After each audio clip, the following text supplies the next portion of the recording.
डैना white ने recently UFC 300 की 3 fights को अनाउंस कर दिया है और इसीलिए मुझे ये वाली वीडियो अभी लेके आने पड़ रही है, वरना मेरा तो प्लान था कि मैं इस वीडियो को लास्ट डे पर रखूं यानी कि नेक्स्ट संडे को रखूं, बट तब तक मे बी डैना वाइट और भी ज्यादा फाइट्स को अनाउंस कर दे तो वो रिस्क नहीं ले सकते थे और इसीलिए इस वीडियो में UFC 300 के कार्ड को बिल्ड करते हैं। अब इस कार्ड को बिल्ड करने से पहले कुछ पॉइंट्स ऐसे हैं जो हमें कंसिडर करने पड़ेंगे, लाइक इस पूरे कार्ड में कोई भी मुस्लिम फाइटर नहीं होगा क्योंकि रमजान के टाइम कोई भी फाइटर ट्रेन नहीं करेगा और रमजान के few days after he UFC 300 का कार्ड है, तो इसीलिए हमें ये वाला पॉइंट कंसीडर करना होगा। नेक्स्ट पॉइंट है कि कोई भी फाइटर जो UFC 297, UFC 298 और UFC 299 में फाइट कर रहा है एंड ऑल्सो इनके बीच में जो भी UFC फाइट नाइट कार्ड्स हैं उनमें से कोई भी फाइटर इस कार्ड में नहीं होगा क्योंकि इन इवेंट्स और UFC 300 के बीच में ज्यादा टाइम नहीं है। अगला पॉइंट जो कंसीडर करने वाला है वो ये है कि जब मैंने इस कार्ड को बनाया तो मैंने ज्यादा प्रेफरेंस रैंकिंग को नहीं दी है, बल्कि मैंने ज्यादा प्रेफरेंस दी है कि कौन से फाइटर्स के पास ज्यादा स्टार वैल्यू है और वो ज्यादा पेपर व्यूज को सेल कर सकते हैं। एक और पॉइंट जो कंसीडर करने वाला है वो ये है कि इस कार्ड को बिल्ड करने के लिए मैंने 4 टाइटल फाइट्स को डाला है और क्योंकि डैना वाइट ने कहा था कि ये इवेंट बहुत बड़ा होगा और इसका प्रीलिम कार्ड भी देखने में बहुत अमेजिंग होगा, तो इसलिए जो मैंने 4 टाइटल फाइट्स को सिलेक्ट किया है उनमें से 3 होंगी मेन कार्ड में और 1 होगी प्रीलिम कार्ड की मेन इवेंट फाइट। और लास्ट पॉइंट एक ऑब्वियस पॉइंट है कि जो डैना वाइट ने 3 फाइट्स को अनाउंस किया है वो इस कार्ड में डेफिनेटली रहेंगी और इसीलिए मुझे इस वीडियो को एडिट भी करना पड़ा क्योंकि पहले मैंने ये जो 3 मैचअप्स हैं उनमें से सिर्फ एक फाइटर बो निकल को लिया था और वो भी उसके अगेंस्ट मैंने किसी और फाइटर को सिलेक्ट किया था, बट अब क्योंकि डैना वाइट ने 3 फाइट्स को अनाउंस कर दिया है तो ये तो हमें लेने ही पड़ेंगी। तो अब फाइनली UFC 300 कार्ड को बनाते हैं और मैं बहुत एक्साइटेड हूं तुम्हें अपनी पिक्स बताने के लिए कि कौन से फाइटर्स मैंने इस कार्ड में लिए हैं। तो इस कार्ड में मैंने 5 फाइट्स को रखा है मेन कार्ड में और 6 फाइट्स को रखा है प्रीलिम कार्ड में। तो डेफिनेटली कमेंट करना कि तुम्हें ये कार्ड कैसा लगा या फिर तुम्हारे अकॉर्डिंग कौन से फाइटर्स रिमूव होने चाहिए और उनकी जगह इस कार्ड में कौन से फाइटर्स ऐड होने चाहिए। एंड ऑल्सो इसी के साथ इस वीडियो को लाइक करना मत भूलना and please make sure to subscribe the channel. अब सबसे पहले इस कार्ड को बिल्ड करना स्टार्ट करते हैं प्रीलिम कार्ड से, जिधर इस प्रीलिम कार्ड को जो ओपन करेगा वो फाइट रहने वाली है मिडिलवेट डिवीजन की, जहां पर बो निकल फाइट करेगा कोडी ब्रंडेज के अगेंस्ट। अब ये फाइट डैना वाइट ने ही अनाउंस की है, जिधर ये चीज क्लियर पता लग रही है कि UFC नहीं चाहती कि वो बो निकल को एक्स्ट्रा पुश करें, वो बो निकल को स्लोली बिल्ड करना चाहते हैं क्योंकि बो निकल के पीछे बहुत ज्यादा हाइप है, वो अमेरिका के लिए एक मेगा स्टार बन सकता है और इसलिए UFC नहीं चाहती कि वो बो निकल की हाइप को डिस्ट्रॉय कर दें जैसे उन्होंने राउल रॉसेस जूनियर की हाइप को भी डिस्ट्रॉय किया था। तो इसीलिए बो निकल के लिए ये ज्यादा बड़ी स्टेप अप फाइट नहीं है क्योंकि कोडी ब्रंडेज का रिकॉर्ड है 10-5, यानी कि वो UFC में एक एवरेज फाइटर है बट उसके पास डेफिनेटली पावर है, तो इसीलिए इस फाइट में बो निकल को केयरफुल रहना होगा। बट ये क्लियर है कि ये बो निकल की हाइप को और ज्यादा इंक्रीज करने वाली फाइट है।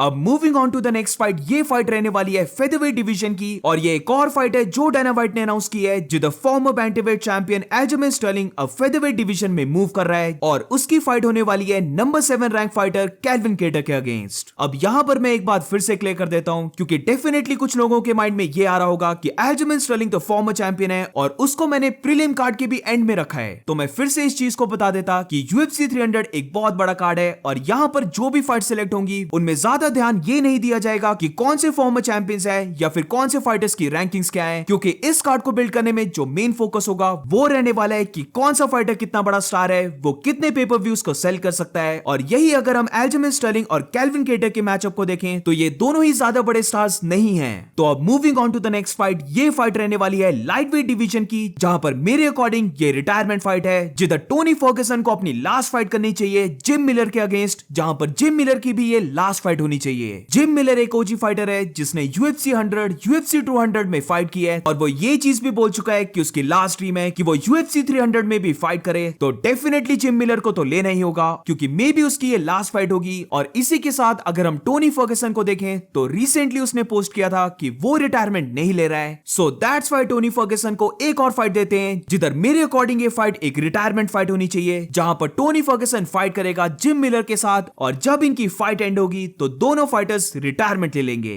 अब moving on to the next fight, ये फाइट मैंने पिक की है हैवीवेट डिवीजन की, जिधर इस डिवीजन के मैंने ऐसे 2 फाइटर्स को पिक किया है जिनकी अभी तक कोई भी फाइट बुक नहीं है और इसलिए ये हैवीवेट फाइट रहने वाली है सिरिल गान और सर्गे पाव्लोविच के बीच। टॉम एस्पिनल ऑलरेडी बोल चुका था कि वो सिरिल गान को नेक्स्ट फाइट नहीं देगा। सिरिल गान को अगर उसके साथ फाइट करनी है तो फिर उसको एक और फाइट करनी होगी। और अभी अगर हम हैवीवेट डिवीजन को देखें तो जेल्टन अल्मेडा एंड कर्टिस ब्लेड्स की फाइट बुक हो गई है और इनके अलावा एक ही फाइटर बचता है और वो है सर्गे पाव्लोविच। इस फाइट में हमें यह भी पता चल जाएगा कि सर्गे पाव्लोविच ने कितनी इंप्रूवमेंट की है और क्या वो हैवीवेट डिवीजन के टॉप रैंक फाइटर्स जो बहुत ज्यादा फास्ट मूव करते हैं उनके अगेंस्ट स्टैंड भी कर सकता है। और सिरिल खान की बात करें तो उसके पास भी अपॉर्चुनिटी होगी कि वो भी सर्गे पाव्लोविच को फिनिश कर दे या फिर एटलीस्ट उसके अगेंस्ट विन कर जाए, ताकि फिर उसे कोई भी डिनाई नहीं कर सकता। और अगर टॉमस पिनेल को फाइट करनी होगी तो फिर उसको उसी के अगेंस्ट फाइट करनी होगी। अब moving on to the next fight, ये फाइट रहने वाली है लाइट हैवीवेट डिवीजन की, और इस फाइट को भी डायना व्हाइट ने अनाउंस किया, जहां पर ये फाइट रहने वाली है former light heavyweight champion Jiri Prochazka versus Aleksandar Rakic के बीच। बहुत सारे लोग मानते हैं कि एलेक्स परेरा और यिरी प्रोहास्का की फाइट में यिरी प्रोहास्का का वो एक अर्ली स्टॉपेज था, तो इसीलिए अगर यिरी प्रोहास्का अलेक्जेंडर रैकिच को फिनिश कर देता है तो मे भी ऐसा हो सकता है कि वो अपने टाइटल शॉट को सिक्योर कर ले,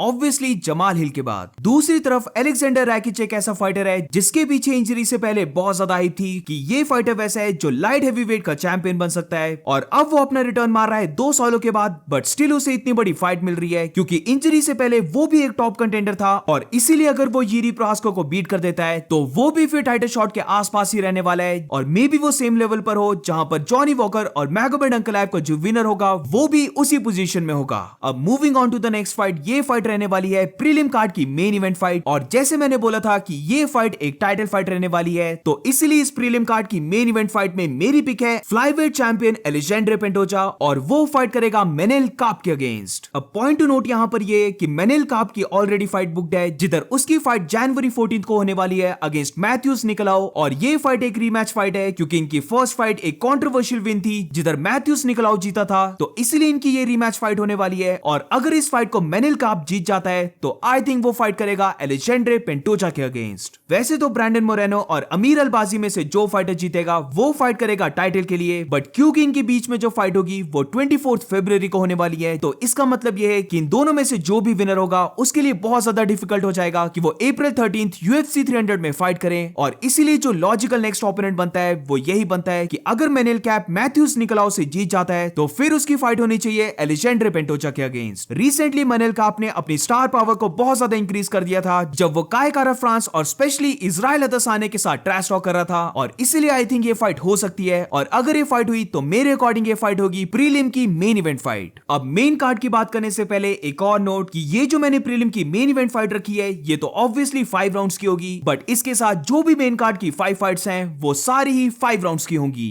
और अब चलते हैं UFC 300 के मेन कार्ड में, जिधर इस मेन कार्ड की ओपनर फाइट मैंने रखी है डस्टिन पोरियर और नेट डियाज के बीच में। रिसेंटली नेट डियाज ने हिंट दिया है कि वो वापस आ रहा है, और उसी के बाद डस्टिन पोरियर ने नेट डियाज को कॉल आउट भी कर दिया है फाइट के लिए। तो अब किसका वेट हो रहा है? Let's make this fight. इनकी पहले भी फाइट होनी थी जो नहीं हो पाई, बट अब UFC 300 एक परफेक्ट जगह है जहां पर ये दोनों फाइटर्स फाइट कर सकते हैं। डस्टिन पोरियर ने क्लियर कर दिया है कि वो उसी फाइटर के साथ फाइट करेगा जो उसे टाइटल शॉट दे सकती है, या फिर वो वैसे फाइटर के साथ फाइट करेगा जो उसकी आइज में एक बिग फाइट है, इसीलिए वो नेट डियाज को कॉल आउट कर रहा है। और अगर नेट डियाज की बात करें तो वो ऑलरेडी अब इतना बड़ा स्टार बन चुका है कि वो फाइट को हारे या फिर जीते ये तो मैटर जरा भी नहीं करता, और फैंस को चाहिए कि वो सिर्फ नेट डियाज को फाइट करता हुआ देखें। सो डस्टिन पोरियर और नेट डियाज इस मेन कार्ड को ओपन करेंगे। और अब moving on to the next fight, जैसे मैंने कहा था कि इस मेन इवेंट में 3 टाइटल फाइट्स होंगी, तो इसीलिए नेक्स्ट मैचअप की बात करें तो ये फाइट एक विमेंस की सुपर फाइट रहने वाली है, जिधर स्ट्रॉवेट चैंपियन जोंग वेली एक वेट क्लास ऊपर जाएगी और वो फाइट करेगी फ्लाईवेट चैंपियन एलेक्सा ग्रासो के अगेंस्ट। इन दोनों फाइटर्स ने ऑलरेडी एग्री कर लिया है कि वो एक दूसरे के साथ फाइट करने के लिए इंटरेस्टेड हैं, सिर्फ इन दोनों को कॉन्ट्रैक्ट साइन करना है, और यही ऐसी फीमेल फाइट है जो मेरे अकॉर्डिंग डिजर्व करती है मेन कार्ड में होना, तो इसीलिए मेक इट हैपन। एंड वैसे भी हमें कोई ना कोई तो फीमेल मैचअप को रखना ही था, और इससे बड़ा मैचअप राइट नाउ अभी कोई नहीं हो सकता।